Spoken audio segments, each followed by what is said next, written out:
Hi, and welcome to the Greenspan Floortime Approach.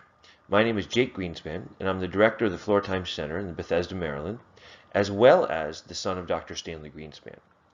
This lecture is intended to clear up some of the misconceptions and even inaccurate portrayals of my father, Dr. Greenspan's work. The Greenspan DIR model and Floortime, or it is now known the Greenspan Floortime Approach, have come to mean many things over the years. Sometimes the two have been put together, blending them, often causing some inaccuracy in the way they're being used, or sometimes only bits and pieces being taken from each while people still represent what they're doing as DIR or Floortime. What this lecture will teach you is what are the non-negotiables about Floortime that are important to integrate into any program to call it a Floortime program or a Floortime-based service. And this is very important for both parents and professionals to understand if they would like to use this intervention. Before my father passed away in 2010, he communicated to me a number of times how discouraged he was by people in the field taking his work and trying to reinvent it in ways that weren't bringing it further. He wanted people to use his work and expand on it, make it better, not try to reinvent what he created that was already good. Meaning, he did not want people to take the stuff on the inside and try to reorganize it, reinvent it, redefine it as something that it's not, but instead take the overall model and find new applications, new way of access, etc. Unfortunately, he did not feel that was being done. One of our goals of the Floortime Center is to continue to try and do that. But nonetheless, we make sure we represent the fundamental, non-negotiable elements of the Greenspan Floortime Approach in every intervention we use.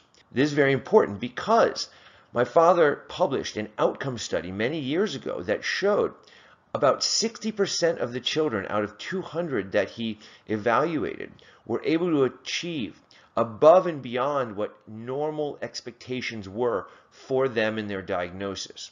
And he found that a comprehensive Floortime program carried out over 2 to 8 years was necessary to achieve these goals.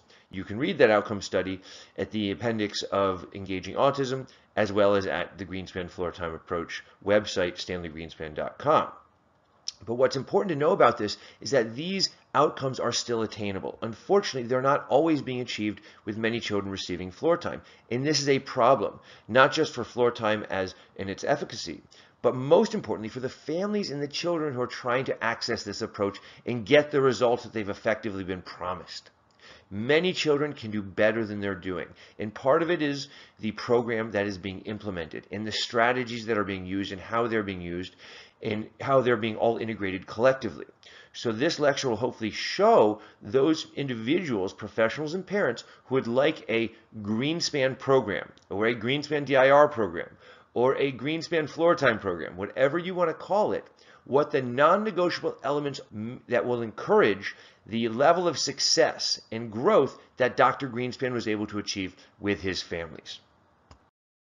One of the first things I'd like to clear up is the difference between the DIR model and Floortime. And as you see on this slide, the DIR model, now referred to as the Greenspan DIR model, and Floortime, now referred to as the Greenspan Floortime Approach, which is Dr. Greenspan's version of Floortime. These two things are inherently different but related.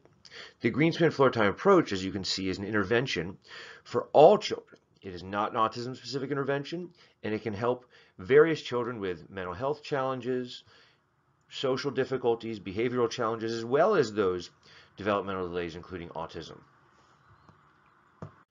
Unfortunately, a lot of people think of Floortime or the Greenspan Floortime Approach as only applying to children with autism. And I've even heard people who are trained and certified in Floortime by one organization or another who still think of using it only in that way. The reality is the first time Floortime was written about was in a book called The Essential Partnership, which was not a special needs book. It was a book about the relationship between the caregiver and child and the importance of caregiver-child interactions and meaningful emotional experiences. At that time, Floortime was a loosely defined term that really just meant time on the floor, connecting in a one-on-one child-directed manner. Over time, more and more techniques began to be integrated with the idea of Floortime, and it did become more of an intervention for children with definitive challenges. We'll get into these techniques later. But the important thing to remember about the Greenspan Floortime Approach is that it is an intervention for all children meant to achieve and work towards optimal social emotional health and developmental growth.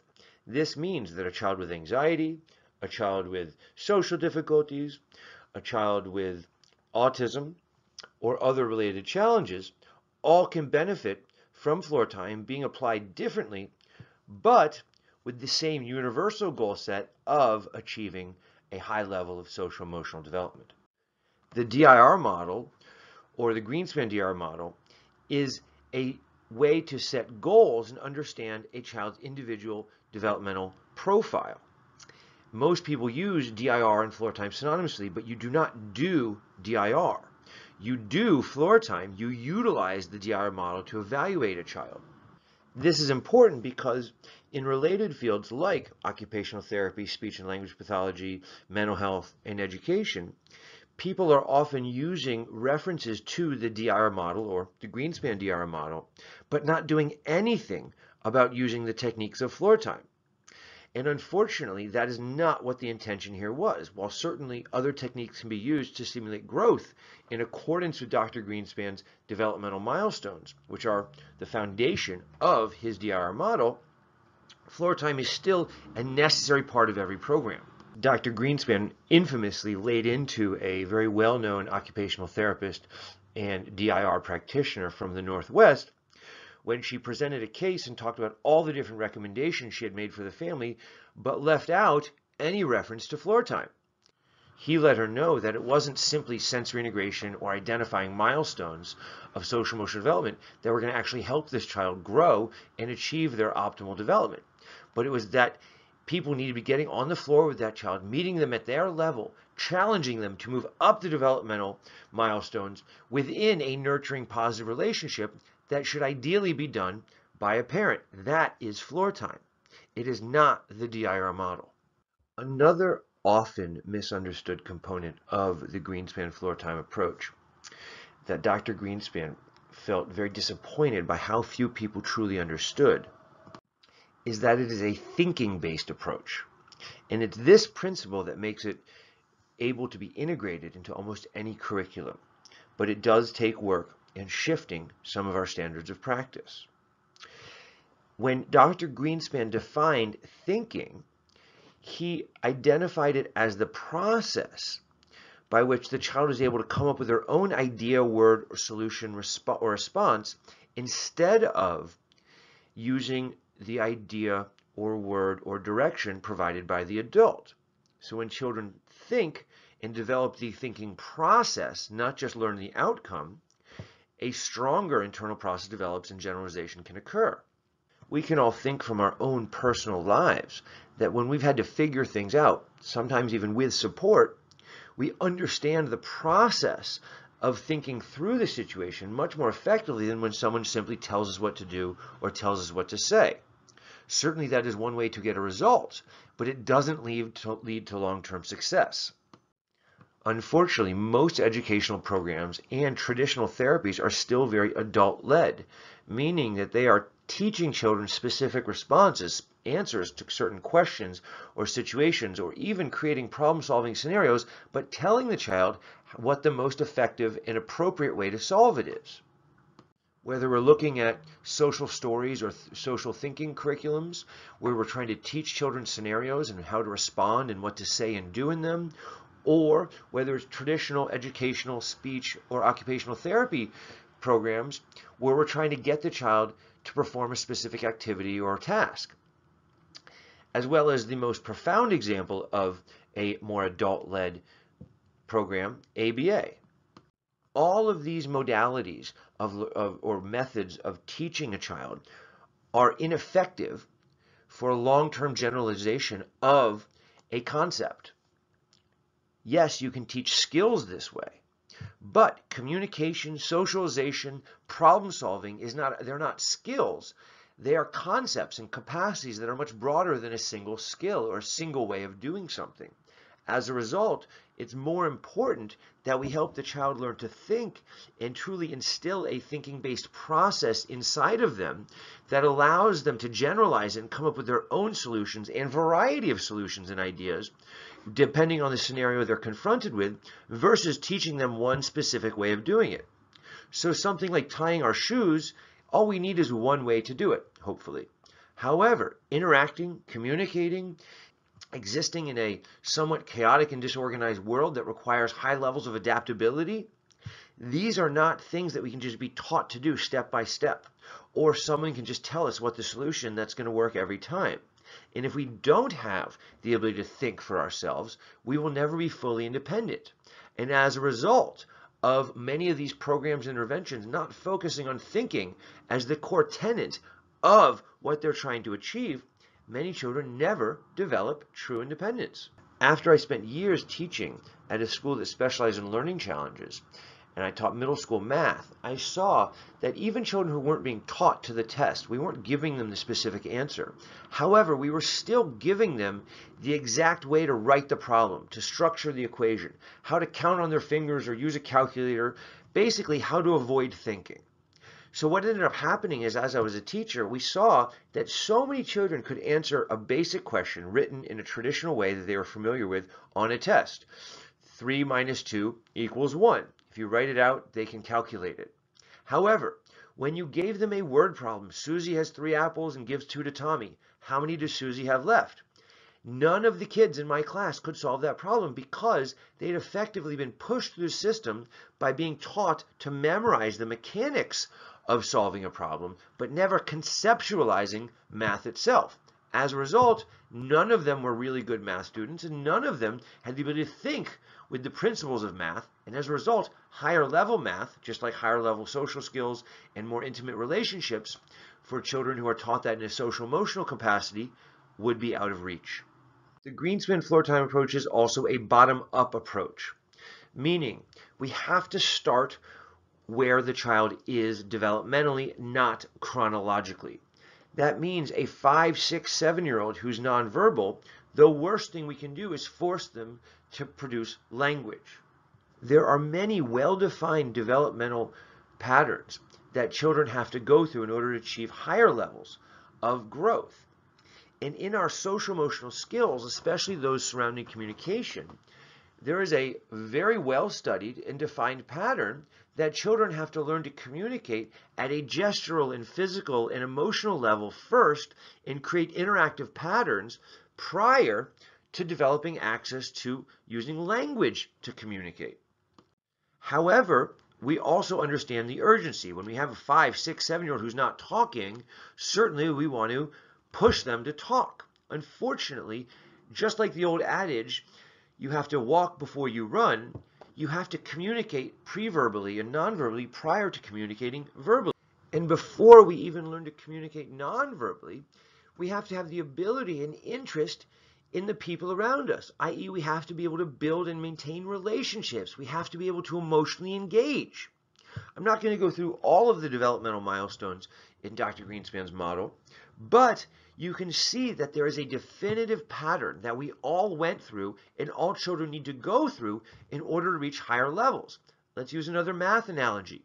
It's going to be very hard to do things like algebra or calculus, which are higher level mathematics, if we don't know basic arithmetic, like adding, subtracting, multiplying, and dividing. As a result, many children who struggle with the earlier forms of arithmetic and math then struggle at much more significant levels with higher levels of math because they never learned the concept. They never learned to think within the realm of mathematics. Again, this same process is true for children developing social emotional skills and is especially and more importantly true for children who have developmental delays that impact their social emotional skills, where communication is one of them.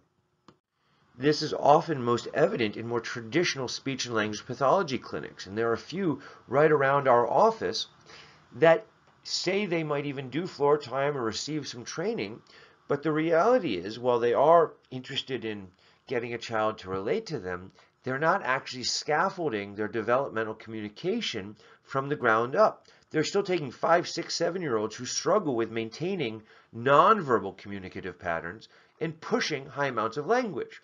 And as a result, the majority of the children who we see also in tandem with some of these other groups are not developing true, robust communication strategies. Instead, they're memorizing language and repeating it when prompted, but not using a lot of it spontaneously or meaningfully.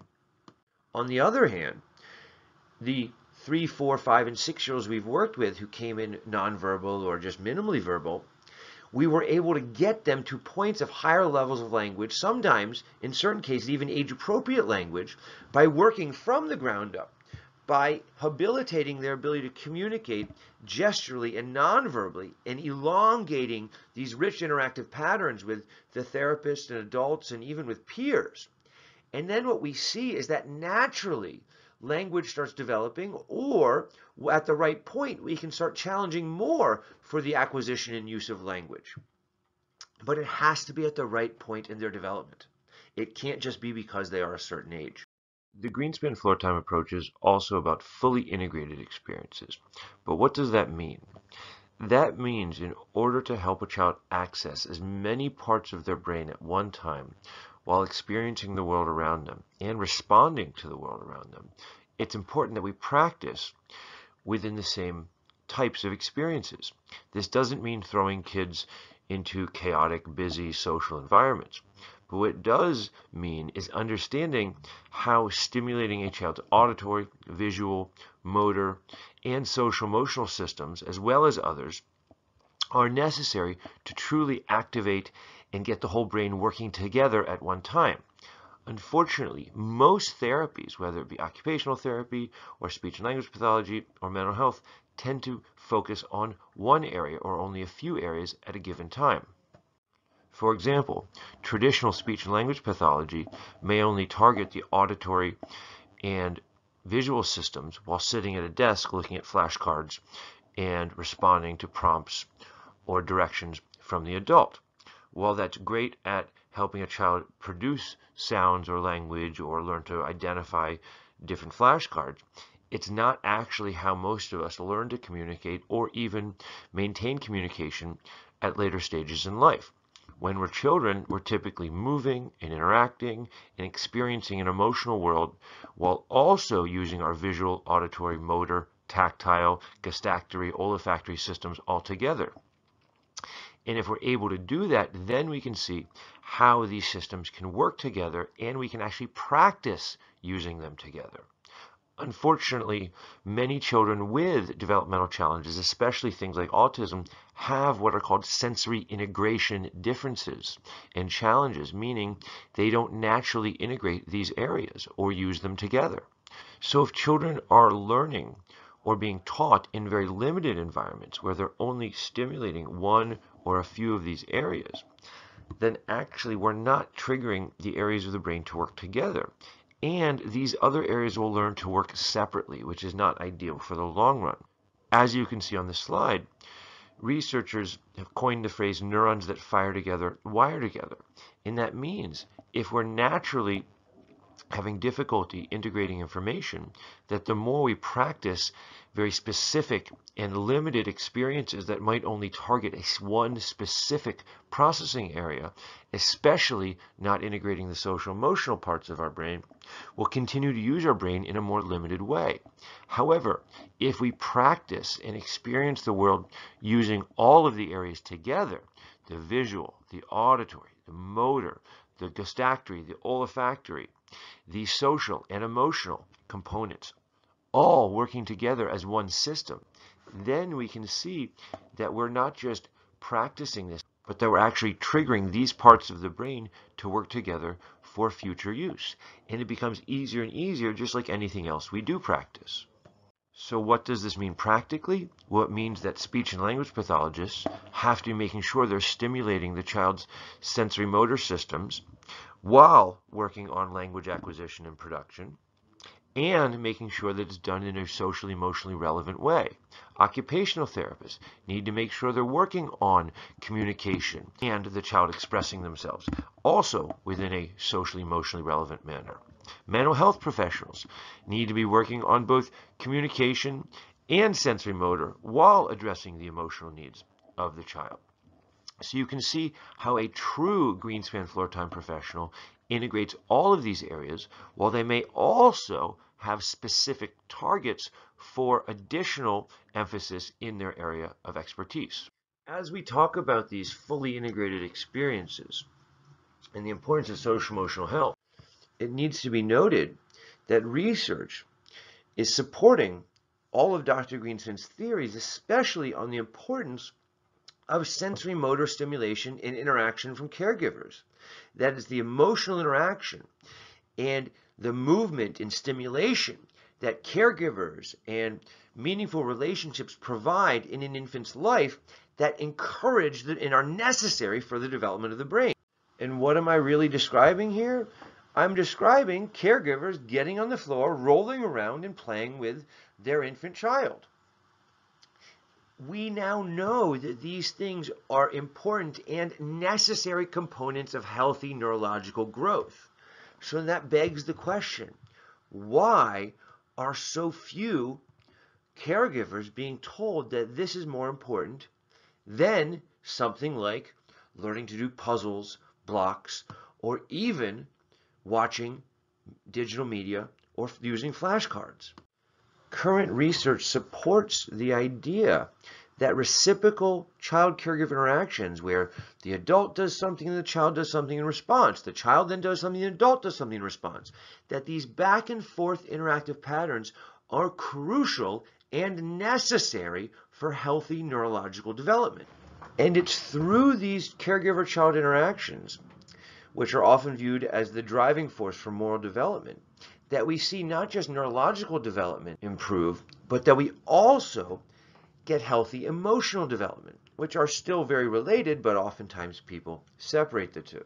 It is through the emotional exchanges of a smile for a smile, a frown for a frown, or even during times of stress, a caregiver showing empathy and using a technique called affect mirroring, where our face naturally responds to a child's emotional expression in a consistent manner, that children internalize these experiences and develop their social emotional skills and understanding. But what happens when a child isn't having enough of these experiences, or is only having them inconsistently, or if the experiences are being provided erratically, meaning sometimes they're done in a calm, supportive, empathetic manner, sometimes the response pattern by the caregiver is intense and extreme and overreactive? Each of these variations in the way that these interactive patterns are being provided and the child is internalizing them will have an impact on that child's development. One of the things that child-caregiver interactions impacts the most and has the most potential to impact in a positive way is a child's ability to develop language and communication skills. And I want to differentiate language and communication because not all language is used for communication. Language that is used for communication has to have a social context and a social purpose.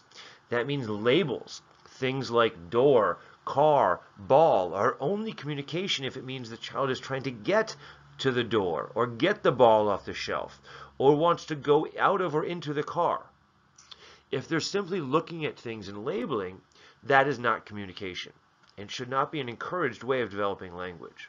However, prior to even developing language, children need the precursor for language, which is nonverbal or preverbal interactions and patterns that become elongated and more complex and dynamic.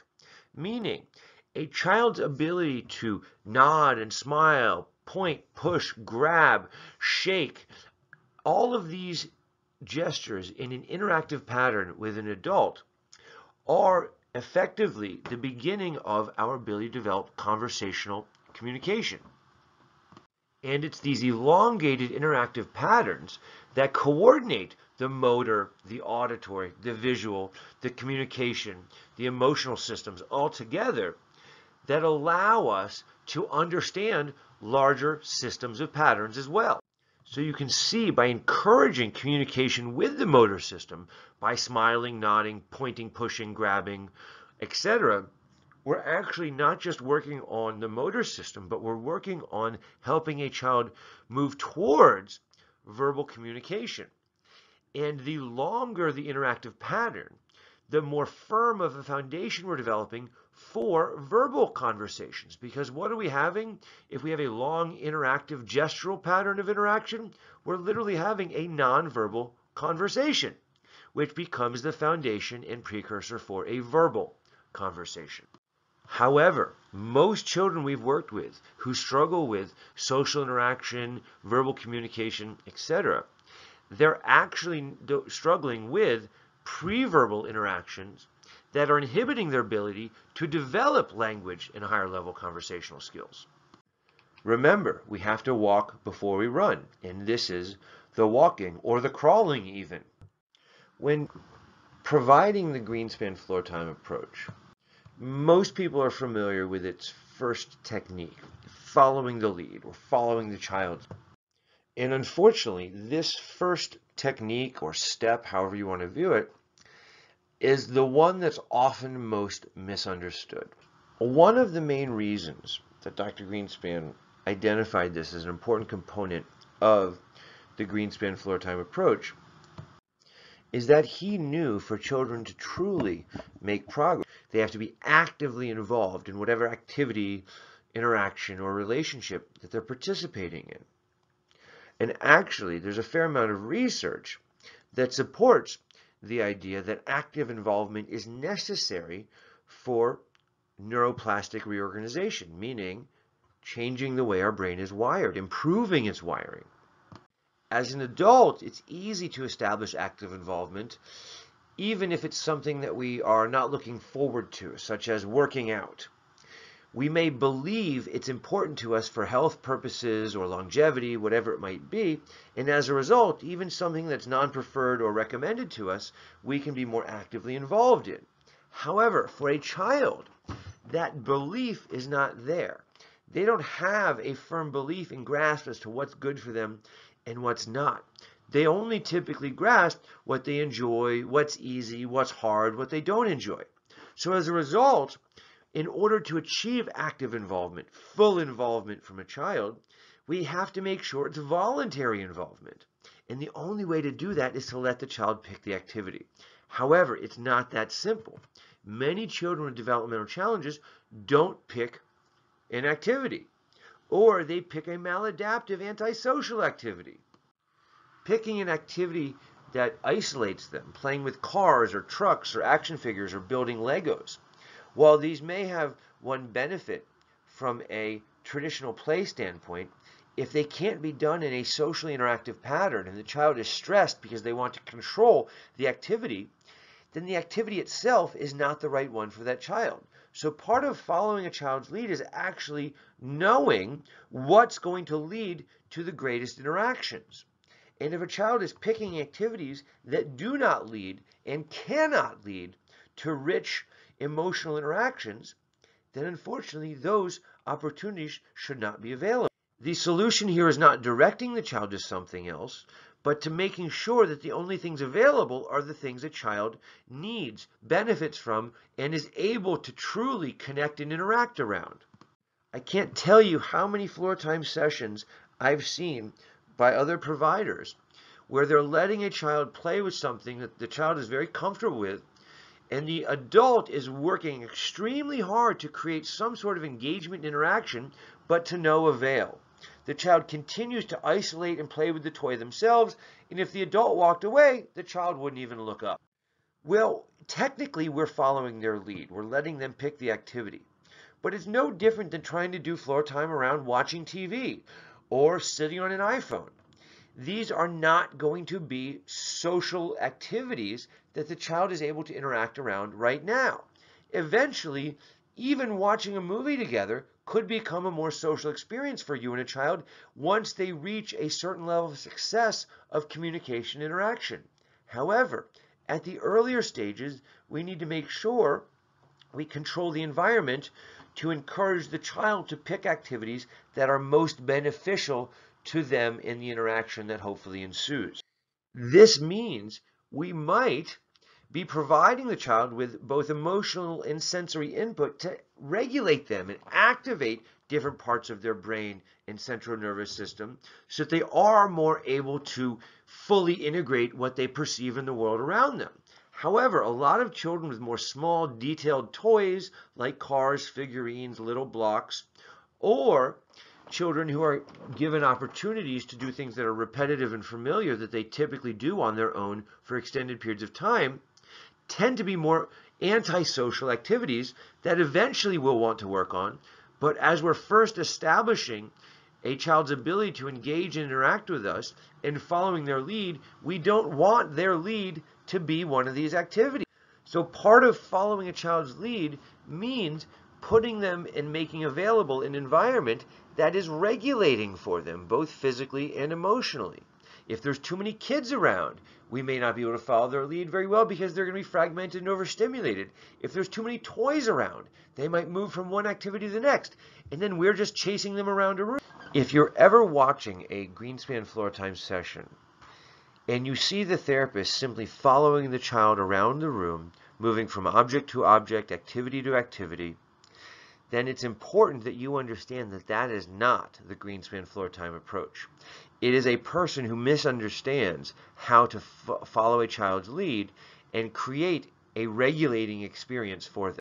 The second and third steps of the Greenspan Floortime approach are related but different. On this slide, you'll see they are challenge and expanding the challenge.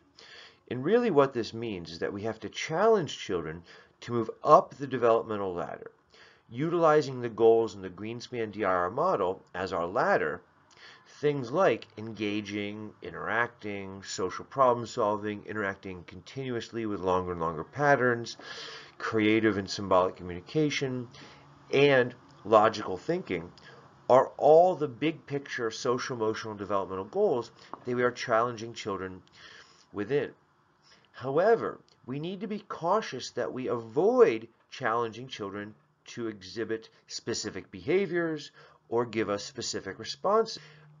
More adult-led curriculums, especially things in special education and traditional therapies, utilize specific skill acquisition challenges that encourage children to produce a specific outcome.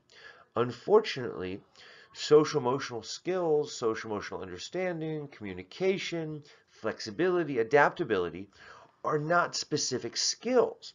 They are larger concepts and capacities that we develop and abilities that we develop throughout our lives that cannot simply be taught one way with one way of doing. And since floor time, or the Greenspan Floortime approach, is a bottom-up approach, this means we have to start where the child is developmentally, i.e., starting with where they can be successful and making sure that they're having fun engaging in the activity that we are challenging them within. It could be them sitting on a swing and us simply just stopping it and them anticipating another push and shaking the ropes for us to do it again. That could be the simple challenge to get them to respond to us stopping it. We stop it, we pause, we might start going up again, and they look at us with a big smile. That smile is communication. It's emotional signaling.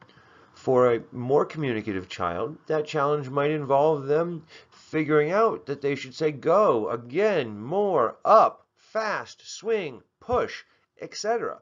All of those words should accomplish our goal of giving them a push on that swing. However, if we teach them that there is only one solution, or that our solution is to say push, push, push, and we try to get them to say push 7 out of 10 times, the child learns to memorize that the solution to that problem of a swing that's not moving is to say push.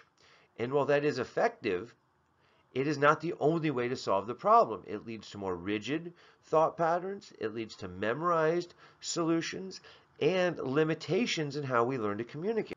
And after a child does something once or twice, especially if they figured out how to do it on their own, they've actually learned that skill fairly decently if it was done voluntarily. So we don't have to do 7 out of 10 repetitions. And then once we see that they are mastering and getting the hang of this solution they've come up with on their own, this communication pattern they're coming up with on their own, then we have to expand the challenge. No longer does their solution of saying push work, or go work, or again work. All of a sudden now they're saying again, and you repeat to them the word again because you want to reinforce their use of it, and the swing might even move just a hair, and then all of a sudden they look at you with anticipation and they shake the ropes.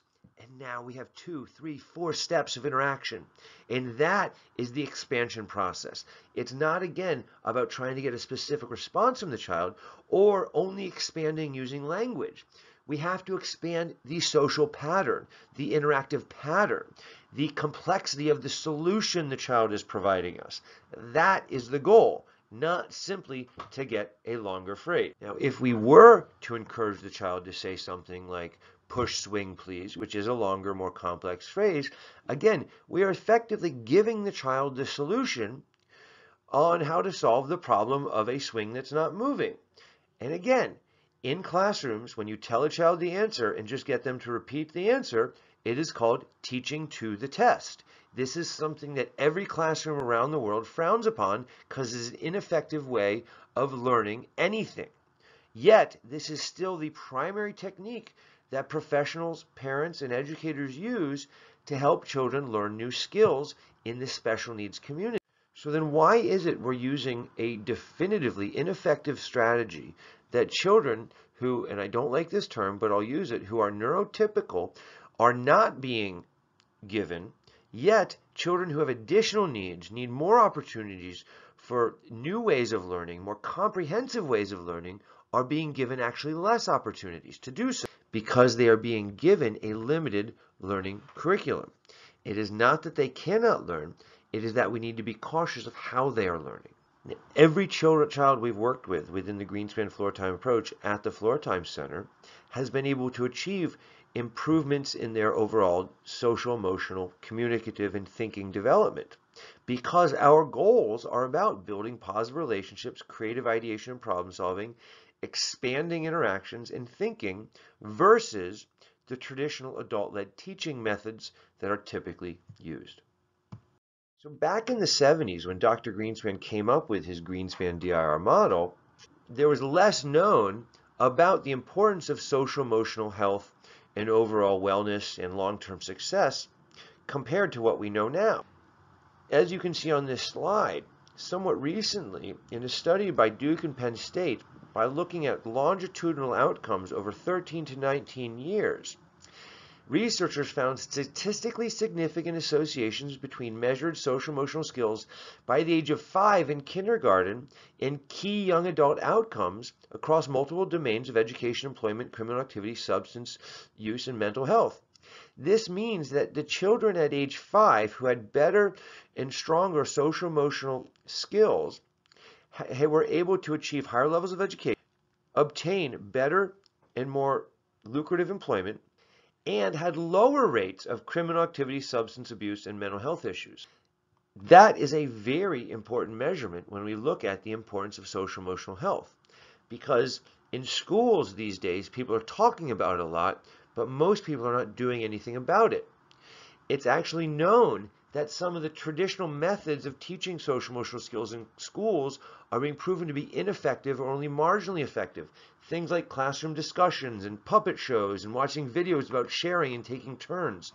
Each of these things, they believe, may have a short-term and partially beneficial impact, but they're not nearly as comprehensive as what we're discussing of having meaningful experiences and social emotional exchanges with caregivers and eventually with peers.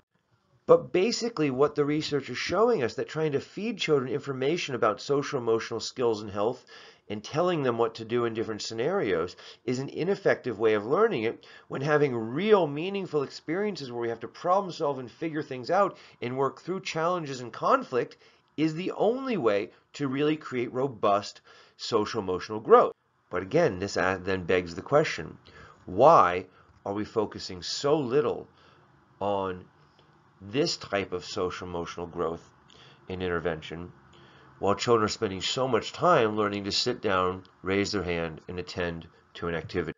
One of the final misperceptions or confusions around the Greenspan Floortime Approach is about who can be doing it.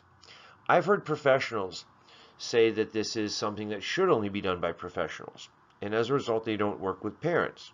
And I've heard other professionals say that this is something for parents to do at home, and that we are just occupational therapists and speech and language pathologists, and that parents do floor time at home. Unfortunately, the reality is parts of that are true and parts of it are not.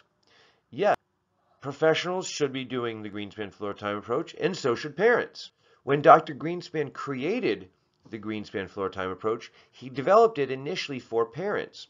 But he also found over years of integrating it into the programs for the families he worked with that it was a lot for many families to do and make sure they were doing enough of throughout the week to get the dosage to the point where it would be as beneficial as necessary, which meant sometimes we had to bring in other caregivers like grandparents and nannies and babysitters, etc. But also we had to make sure the entire team that that child was working with was supporting these same learning methods. The reason that's so important is because if a child is learning through thinking the majority of his day, or even 50% of his day, and then the other 50% of his day he's sitting there and becoming passive because someone's telling him what to think and do, it creates a divergence internally with that child. The child ultimately, and we've seen this clinically, gets confused. And the truly unfortunate part of this is that children will often take the path of least resistance. They will often lean towards the easier of the two learning styles. Well, it's always easier to have someone tell you the solution than figure it out on your own. So a child who's struggling or just developing these early problem solving and thinking skills is going to wait till an adult tells them the solution versus coming up with the solution on their own. As a result, floor time can become increasingly difficult for children who do not have a comprehensive integrated program where both therapists, educators, and parents are all supporting the same technique. Many people diplomatically say, yes, you can do floor time and ABA and all of these other approaches, when the reality is, if you ever spent any time talking with my father, Dr. Greenspan, he believed that these could be small components of a program, but could not be the dominant component. Meaning that if you're going to do 30 hours of ABA or even 20 or 10 hours of it, you better be doing twice as much floor time. So, how is that going to be possible? How can you do 20 hours a week of ABA and then 40 hours a week of floor time? It's not physically possible for the child or for the adult. So the reality is we have to all make a decision. We have to make a decision as to what philosophy we think is going to bring a child the most benefit and create the most growth. Is it one that is teaching them skill after skill after skill, which was never intended to be a comprehensive approach that habilitates thinking and neuroplasticity? Or is it going to be a developmental, bottom-up, thinking-based, child-centered approach that encourages children to develop and maintain relationships while engaging in meaningful and emotionally relevant exchanges and interaction, just like the rest of us actually learned some of our fundamental skills in our first 2 to 3 years of life? When it comes to doing things like the Greenspan Floortime Approach, it is most effective when it's delivered within a comprehensive and intense program. As you can see from the slide, 20 hours or more is ideal for reorganizing the wiring in the brain, i.e. encouraging neuroplasticity. As a result, we have to make sure that the amount of time is there in order to create this neurological change. It's the same thing as if an adult was learning a new language or a new skill or musical instrument. The more intensely we study it, the more immersive of an experience we create for ourselves to learn it, the better we actually learn it at not just a behavioral level, but also at a neurological level. And we have to understand that this same intensity and consistency is necessary for children to regain or habilitate access to these developmental abilities. Thank you all for listening. I hope this clarifies some of the uncertainty or confusion you may have around the Greenspan Floortime Approach, Dr. Greenspan's version of floor time. And for those of you that would like more information, online lectures that you can purchase as well as ones that are free, please go to stanleygreenspan.com. For families who are interested in receiving parent coaching or participating in intensive programs and services, please contact the Floortime Center. Thank you all very much.